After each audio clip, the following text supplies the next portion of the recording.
Good morning students. Today we are going to see unit 19 movement in animals. Animals la eppila movements irukkungra pathi da indha lesson nama paaka porom. First we see about what is the difference between the movement and locomotion. Movement and locomotion ஒரே மாதிரி இருக்கும் but ரெண்டுத்துக்கும் சின்ன சின்ன differences இருக்கு. First we see about the movement. Movement is the act of changing the place or position by one or more parts of the body. So நம்ம பாடிக்குள்ள இருக்கிற ஒரு ஆர்கன் இல்லை இன்னொரு ஆர்கனுக்குள்ள இருக்கிற சின்ன சின்ன மூவ்மெண்ட்ஸ்க்குள்ள நம்ம மூவ்மெண்ட்ஸ் தான் சொல்லுவோம். இது வந்து சம்டைம்ஸ் வாலண்டரியாக இருக்கலாம் இல்லை sometimes it may be involuntary. Voluntary அப்படின்னா நம்மளுடைய வாக் பண்ணுறோம் இது பண்ணுறோம் ரன் பண்ணுறோம் அதெல்லாம் வந்து நம்மளுடைய வாலண்டரி. இன்வாலண்டரினா நமக்கு நாலேஜ் இல்லாமே நடக்குது. ஃபார் எக்ஸாம்பிள் நம்ம breathing. Movement requires energy. So இந்த மாதிரி மூவ்மெண்ட்ஸ்க்கு வந்து எனர்ஜி தேவைப்படும். மூமெண்ட் வந்து பயாலஜி லெவலுக்குள்ளே மட்டுமே நடக்கக்கூடியது movement. Next we see about the locomotion. Locomotion is the movement of an organism from one place to another. ஒரு ஆர்கனிசம் ஒரு பிளேஸ்லேருந்து இன்னொரு பிளேஸ்க்கு மூவ் பண்ணுறதை நம்ம லோக்கமோஷன்னு சொல்லுவோம். It is always voluntary. நம்ம விருப்பப்பட்டால் மட்டும்தான் நம்மளால் ஒரு பிளேஸில் இன்னொரு பிளேஸ்க்கு மூவ் பண்ண முடியும். It doesn't require energy. இதுக்கு வந்து எந்த ஒரு எனர்ஜியுமே தேவைப்படாது. It takes place at the organism level. Locomotion வந்து ஒரு organism levelல நடக்கும். Next we see about the movements in the different animals. ஒவ்வொரு அனிமல்ஸும் எப்படிலாம் ஒரு பிளேஸ்ல இன்னொரு பிளேஸ் மூவ் பண்ணுறது அதெல்லாம் தானே இப்போ நம்ம பார்க்க போகிறோம். First we see about the earthworm. Earthworm நம்ம farmer's friendன்னு சொல்லுவோம். The body of earthworm is made up of many rings joined end to end. அதோடைய earthwormோட பாடியில் பார்த்தோம்னா சின்ன சின்ன ரிங்ஸ் இருக்கும், நிறைய ரிங்ஸ் இருக்கிற மாதிரி இருக்கும். It has muscles which helps to extend and shorten the body. இதுக்கு மசில்ஸ் இருக்குது. அந்த மசில்ஸ் எதுக்கு ஹெல்ப் பண்ணுன்னா அந்த பாடியை எக்ஸ்டெண்ட் பண்ணுறதுக்கும் விரிவடைகிறதுக்கும் சுருங்கிறதுக்கும் இந்த மசில்ஸ் ஹெல்ப்ஃபுல்லாக இருக்குது. The earthworm first extends the front part of the body by keeping rear portion fixed to the ground. அதாவது அதோடைய ஃப்ரண்ட் போர்ஷனை வந்து எக்ஸ்டெண்ட் பண்ணோம். அப்போ அதோடைய பேக் போர்ஷன் வந்து ரெஸ்ட் கண்டிஷனில் இருக்கும். தென் என்ன பண்ணணும்னா ஃப்ரண்ட் போர்ஷன் வந்து ரெஸ்ட் கண்டிஷனில் இருக்கும், பேக் போர்ஷன் வந்து எக்ஸ்டெண்ட் ஆகும். ஸோ இந்த மாதிரி இந்த கான்ட்ராக்ஷன் அண்ட் ரிலாக்ஸேஷன் இது மெத்தடில் தான் வந்து இந்த எர்த்வார்ம் வந்து ஒரு பிளேஸ்லேருந்து இன்னொரு பிளேஸ்க்கு மூவ் ஆகுது. Repeating such muscle contraction and relaxation earthworm move in the soil. So இந்த மாதிரி இந்த ரிப்பீட்டிங் கான்ட்ராக்ஷன் அண்ட் ரிலாக்ஸேஷன் மெத்தடில் எர்த்வார்ம் மூவ் ஆகுது. இட் ஹாஸ் இதோடைய பாடியோட கீழே வந்து சின்ன சின்ன நம்பர் ஆஃப் பிரிசில்ஸ் இருக்குது. பிரிசில்ஸ்ங்கிறது செட்டேன்னு சொல்லுவாங்க. சின்ன சின்ன ஒரு ஹேர் லைக் பிரிஸ்டல்ஸ்ன்னு மாறுவாங்க.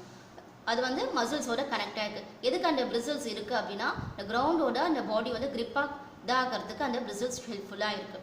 சரி, அந்த பிக்சரில் கொடுத்துருக்க மாதிரி தான் கான்ட்ராக்ஷன் அண்ட் ரிலாக்ஸேஷன் மெத்தடில் எர்த்வார்ம் மூவ் பண்ணுது. Next we see about the cockroach. காக்ரோச்க்கு வந்து 3 pairs of legs இருக்குது which help to walk, run and climb. எல்லா ஆக்டிவிட்டீஸுமே இந்த லெக்ஸ்னால பண்ணுறது. தென் it has 2 pairs of wings.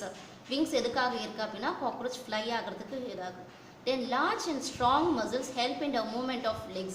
So அந்த லெக்ஸுக்கு தேவையான ஸ்ட்ராங் கொடுக்கறது அந்த மசில்ஸ். பாடி வந்து காக்ரோச்சோட பாடி வந்து ஒரு கைட்டிங்கில் ஒரு ப்ரொடெக்டிவ் மெட்டீரியல்னால கவர் ஆகியிருக்கு.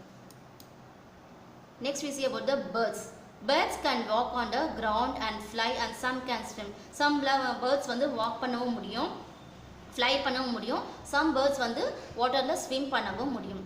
பேர்டோட பாடி வந்து ஸ்ட்ரீம் லைன்டு பாடியாக இருக்கும். அதாவது ஒரு ஃப்ரண்ட் போர்ஷன் வந்து ரொம்ப ஷார்ப்பாக இருக்கும். Its bones are light and strong. அதோடைய போன்ஸ் வந்து ரொம்ப லைட்டாகவும் இருக்கும், அதே டைமில் ரொம்ப ஸ்ட்ராங்காகவும் இருக்கும்.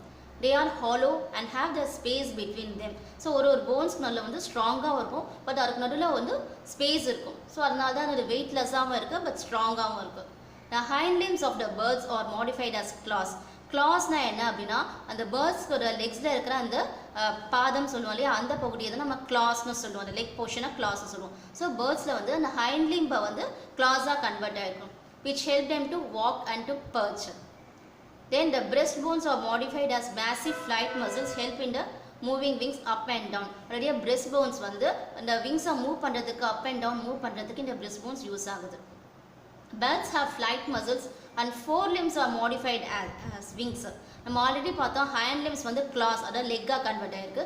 இங்கே ஃப்ளைட் மசில்ஸ் ஃபோர்லிம்ஸ் வந்து என்னவா இருக்குன்னா அதோடைய விங்ஸாக கன்வெர்ட் ஆகிருக்கு. Okay, birds have 2 types of flight. 2 types of birds வந்து ஃப்ளை பண்ணக்கூடியது. ஒன்று வந்து கிளைடிங், இன்னொன்று வந்து flapping. First we see about the gliding. Gliding na enna appadina the bird has its wings and tail spread out. In this movement the bird uses the air currents for going up and down. ஒரு சில time நம்ம birds பார்ப்போம், அதோடைய விங்ஸில் வந்து எந்த ஒரு மூமெண்ட்டுமே இல்லாமல் float ஆகிற மாதிரி பறக்கும். அந்த மூமெண்ட்டை தான் நம்ம கிளைடிங்னு சொல்லுவோம். அப்போ வந்து அதோடைய விங்ஸ் அண்ட் டெயில்ஸை வந்து நல்லா ஸ்ப்ரெட் பண்ணியிருக்கும். இந்த பொசிஷன் இப்போ இதை வந்து கிளைடிங்னு சொல்லுவோம்.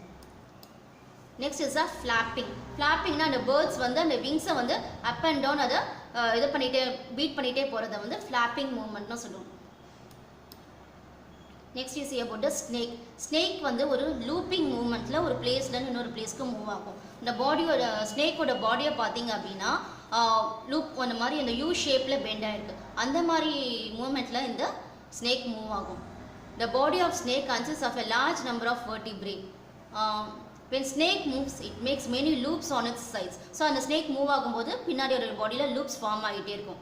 The forward push of the loops against the surface makes the snake move forward. So அந்த loops ஃபார்ம் போது ஒரு ப்ரெஷர்னால அந்த snake மூவ் ஆகுது. இந்த மூமெண்ட்டை ஸ்லித்தரிங் மூமெண்ட்னு சொல்லுவாங்க. சம் ஸ்னேக்ஸ் வந்து வாட்டர்லேயும் ஸ்விம் ஆகும். ஸ்னேக்ஸ் வந்து யூஸ்வலாக வந்து லெக்ஸ் கிடையாது. they used muscles and scales to move. அதாவது அதோடைய மசில்ஸையும் ஸ்கேல்ஸையும் யூஸ் பண்ணி தான் இந்த ஸ்னேக்ஸ் ஒரு பிளேஸ்லேருந்து இன்னொரு பிளேஸ்க்கு மூவ் ஆகுது. Next fish. Fish swim with the help of fins. நம்ம எல்லாருக்குமே தெரியும் ஃபிஷ்ஷுக்கு வந்து ஃபின்ஸ் இருக்குது. they have two pairs of fins and unpaired fins. it has a streamlined body. அதோடைய பாடி ஃபிஷ்ஷோட பாடி பார்த்தீங்கன்னா ஃப்ரண்ட் போர்ஷன் வந்து ஷார்ப்பாக இருக்கும். அந்த ஸ்ட்ரீம்லைன்னு சொல்லுவாங்க. to reduce friction while moving in water. எதுக்கு அது அந்த பாடி ஸ்ட்ரீம்லைனாக இருக்குன்னா அந்த வாட்டரில் ஃப்ளோட் ஆகும்போது ஃப்ரிக்ஷனை கம்மி பண்ணுறதுக்காக. they have strong muscles which help in swimming. when fish swims, its front part curves to one side and the tail part stays in the opposite direction. அதாவது ஃபிஷ் ஸ்விம் பண்ணும்போது ஃப்ரண்ட் பார்ட் வந்து ஒரு டைரக்ஷனில் இருக்கும், அதோடைய tail part வந்து அதுக்கான opposite டைரக்ஷனில் இருக்கும். In the next move, the front part curves to the opposite side. The tail part also changes its positions to another side. The next movement என்ன ஆகும் அப்படின்னா tail part வந்து ஆப்போசிட் சைடில் போகும், ஹெட் வந்து ஆப்போசிட் சைடில் போகும், tail வந்து இந்த டைரக்ஷனில் வரும். Next we see about the movements in human body. Human bodyல என்னென்ன மூமெண்ட்ஸ்லாம் இருக்குது. Our human body is made up of a framework of bones called skeleton. நம்ம ஹியூமன் பாடி வந்து ஃபுல்லாக ஒரு போன்ஸ் ஆனால் ஒரு ஃப்ரேம், இதை வந்து ஸ்கெலட்டன் சொல்லுவோம். So it's helps in the movement of the body. The bones and muscles தான் வந்து நம்மளுடைய பாடியோட மூமெண்ட்டுக்கு ஹெல்ப்ஃபுல்லாக இருக்குது. Some of the movements in body parts of human are என்னென்ன மூமெண்ட்ஸ் இருக்குன்னா மூமெண்ட் ஆஃப் ஐலிட்ஸ், அதாவது நம்ம ஐஸை வந்து க்ளோஸ் பண்ணி ஓப்பன் பண்ண அந்த மூமெண்ட்ஸ் இருக்குது. Then movement of heart muscles, நம்மளுடைய ஹார்ட் வந்து பீட் ஆகுது, ஸோ இது ஒரு movement. Next movement of teeth and jaw, நம்ம லோயர் ஜாவை நம்மளால் மூவ் பண்ண முடியும், அப்பர் ஜாவை மூவ் பண்ண முடியாது, பட் லோயர் ஜாவை நம்ம மூவ் பண்ண முடியும். நெக்ஸ்ட் வந்து movement of arms and legs, நம்மளுடைய கை காலில் இருக்க இந்த ஆர்ம்ஸ் எல்லாம் நம்ம மூவ் பண்ண முடியும். நெக்ஸ்ட் மூமெண்ட் ஆஃப் ஹெட் பொசிஷனை நம்ம டர்ன் பண்ண முடியும். தென் மூமெண்ட் ஆஃப் நெக்லேயும் சம் மூமெண்ட்ஸ் நம்ம பண்ண முடியும். டைப்ஸ் ஆஃப் மூமெண்ட்ஸ், யூஸ்வலாக 3 டைப்ஸ் ஆஃப் மூமெண்ட்ஸ் இருக்குது. First is amoeboid movement. Amoeboid மூவ்மெண்ட்னா இதுக்கு வந்து எந்த ஒரு லெக்ஸுமே எதுவுமே இருக்காது. இந்த பாடி வந்து இந்த பாடியை வச்சு அந்த கிரவுண்டில் இது பண்ணி போகும். It is brought about by pseudopodia which are appendages with movement of protoplasm within a cell. Next one is a ciliary movement. ciliary movementனா சின்ன ஒரு hair like projections இருக்கிற சீலியான்னு சொல்லுவோம், அதை யூஸ் பண்ணி அந்த ஆர்கானிசம் மூவ் பண்ணும். Next one is a muscular movement. Muscular movement example வந்து human being, animals, இந்த மாதிரிலாம். இதுக்கெல்லாம் வந்து seen in higher vertebrates. இதுக்கு வந்து மஸ்கோஸ்கெலஸ்டல் சிஸ்டம்னு சொல்லுவோம். ஸோ மசில்ஸ் ஸ்கெலட்டல் சிஸ்டம் காம்பினேஷனில் இந்த அனிமல்ஸ் மூவ் பண்ணும். Next we see about the joint. ஜாயிண்ட்னா என்ன அப்படின்னா the point at which two separate bones join meet is called a joint. So 2 bones வந்து join ஆகிற இடத்த நம்ம ஜாயிண்ட்னு சொல்லுவோம். அது வந்து 3 டைப்ஸ் ஆஃப் ஜாயின்ஸ் இருக்குது.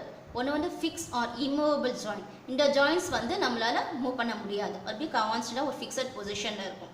இன் this type of joint no movement is possible between the 2 bones. So அந்த 2 போன்ஸில் எந்த ஒரு மூவ்மெண்ட்டும் இருக்காது. எக்ஸாம்பிள் போன்ஸ் ஆஃப் ஸ்கல், நம்மளுடைய ஸ்கல் போன்ஸில் எந்த மூவ்மெண்ட்டும் இருக்காது. Next one is a slightly movable joint. ரொம்ப அதிகமான மூவ்மெண்ட்டும் இல்லாமல் இல்லை ஃபிக்ஸட் மூவ்மெண்ட் இல்லாமல் மீடியமாக ஸ்லைட் மூவ்மெண்ட்ஸ் இருக்கக்கூடிய ஜாயின்ஸ். எக்ஸாம்பிள் வந்து நம்மளுடைய rib and breast bone, ribs ரீஜியன்லையும் பிரெஸ்ட் ரீஜியன்லையும் ஸ்லைட் மூவ்மெண்ட்ஸ் இருக்கும். Next is a freely movable joint. ஃப்ரீலின்னு இந்த இடத்துல வந்து எல்லா ஆக்ஷன்ஸுமே நம்ம பண்ண முடியும். ஃபார் எக்ஸாம்பிள் நம்மளுடைய ஆர்ம்ஸ் அண்ட் லெக்ஸ், இந்த இடத்துல வந்து ஃப்ரீலி மூவபிள் ஜாயின்ஸ் இருக்குது. ஃப்ரீலி மூவபிள் ஜாயின்ஸில் வந்து முக்கியமாக 3 டைப்ஸ் ஆஃப் மூவபிள் ஜாயின்ஸ் இருக்குது. என்னென்ன இருக்குது அப்படின்னா பால் அண்ட் சாக்கெட் ஜாயிண்ட். இதை பற்றினா நீங்கள் டீட்டெயிலாக உங்கள் அப்கமிங் கிளாஸஸில் படிப்பீங்க. பால் அண்ட் சாக்கெட் ஜாயிண்ட் எங்கே இருக்கும் அப்படின்னா நம்மளுடைய ஷோல்டர் அண்ட் ஹிப் ரீஜியனில் இருக்குது. Next is a hinge joint. Hinge joint எங்கே இருக்குன்னா நம்மளுடைய எல்போ நீ ஆங்கிள் அந்த ரீஜியன்ஸில் இந்த ஹிஞ்ச் ஜாயிண்ட் ப்ரெசென்ட் ஆகிருக்கு. Next is a pivot. Pivot joint எங்கே இருக்கும் அப்படின்னா நம்மளுடைய ஸ்பைன் அப்படியே பேக் போன் இருக்கு இல்லையா அந்த ஸ்பைன் ரீஜியன்ஸில் இந்த ஜாயிண்ட் ப்ரெசென்ட் ஆகிருக்கு. Next condyloid joint. Condyloid joint எங்கே இருக்கும் அப்படின்னா wrist ரீஜியனில் ப்ரெசென்ட் ஆகிருக்கு. Next is a gliding. Gliding joint வந்து நம்மளுடைய ஸ்பைன் பேக் போனில் இருக்க அந்த ஸ்பைன் ரீஜியனில் ஒரு போனுக்கு இன்னொரு போனுக்கு நடுவில் இந்த கிளைடிங் ஜாயிண்ட் ப்ரெசென்ட் ஆகிருக்கு. Next is a saddle joint.